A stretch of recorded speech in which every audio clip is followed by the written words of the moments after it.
السلام علیکم ورحمت الله وبرکاته. عربي زده کړئ دوم درس ته ښه راغلاست. تېر درس کې مونږه د من هذا ما هذا په باره کې مونږ ویلي وو چې ما هذا د څه شي په باره کې کارول کېږي. که تاسو دا درس نه وي لیدلی، هیله کوم یوټیوب کې اول درس وګورئ چې ما هذا د دې مکمل مثالونه لغاتونو سره مونږ بیان کړی، هغه وګورئ. نو دوم درس پیلو.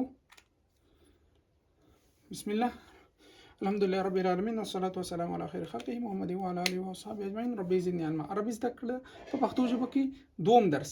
من هذا من د چې د پاره کارول کی او هذا څه معنا دی. هذا معنا زنه کومه تاسو کومنټ کې ولګئ چې هذا څه معنا ورکړي. من د هغه پښتني کولو لپاره موږ استعمالو دی او شخص لپاره. مثال موږ وایو دا څوک دی. تیر درس کې موږ ویلو دا څه شی دی، د شي په باره کې موږ ویلي ول. اوس د شخص په باره کې چې موږ د یو نفر په باره کې پوښتنه کوو چې دا څوک دی، نو نن درس هغه دی. من هذا دا څوک دی. من هذا دا څوک دی. من هذا دا څوک دی. هذا طالب. هذا طالب. زبر زیر تاسو خپل ورکوي، پروا نه کوي. هذا طالب دا یو زده کوونکی دی. دا زده کوونکی دی. که یو ورسره ولیکل شي ښه راځي. دا یو زده کوونکی دی. من هذا دا څوک دی.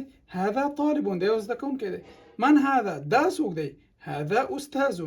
هذا استاذ دا یو ښوونکی دی.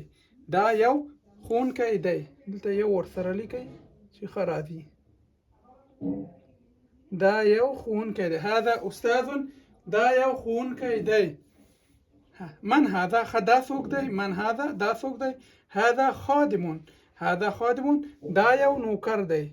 دا یو نوکر دی. هذا خادم دا یو نوکر دی.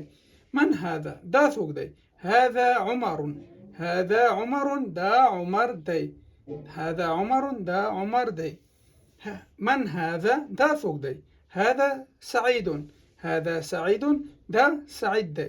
هذا معنا دا سعید معنا سعید نوم هم دی او عربي کې سعید خوشحاله ته موي. دلته موږ صرف نوم ته اخلو چې دا هغه شخص هغه نفر سعید دی. نو دا د موږ نه درس اوس لغاتونه وایو.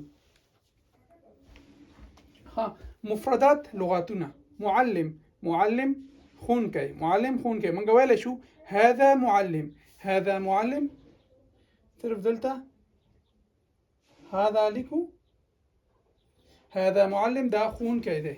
همدغسې دلته هذا مهندس دا یو انجینر دی. هذا مهندس دا یو انجینر دی. هذا مدیر دا یو مدیر دی. هذا مدیر دا یو مدیر دی.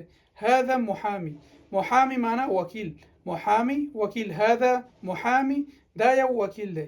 فنان هنرمند. فنان هنرمند. هذا فنان دا یو هنرمند دی. کاتب دا یو لیکونکی دی. کاتب دا یو لیکونکی دی. طبيب ډاکټر. طبيب ډاکټر. هذا طبيب دا یو ډاکټر دی. مجنون لیونی. مجنون لیونی. هذا مجنون دا یو لیونی دی. هذا مجنون دا یو لیونی دی. یوټیوب کې زموږ چینل عربیک پښتو اکیډمي دی او هیله کوم یو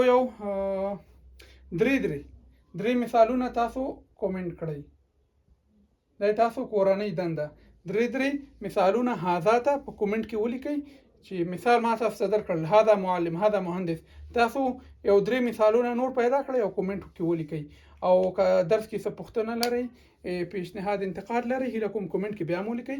یوټیوب کې زموږ عربیک پښتو اکیډمي چینل سبسکرایب کړئ. دا زنګ علامه کړئ ترڅو نوي درسونه تاسو ته په وخت سره ورسیږي. نور تر بل درس پورې تاسو په الله سپارم. ښه وخت ولرئ. السلام علیکم ورحمت الله وبرکاته.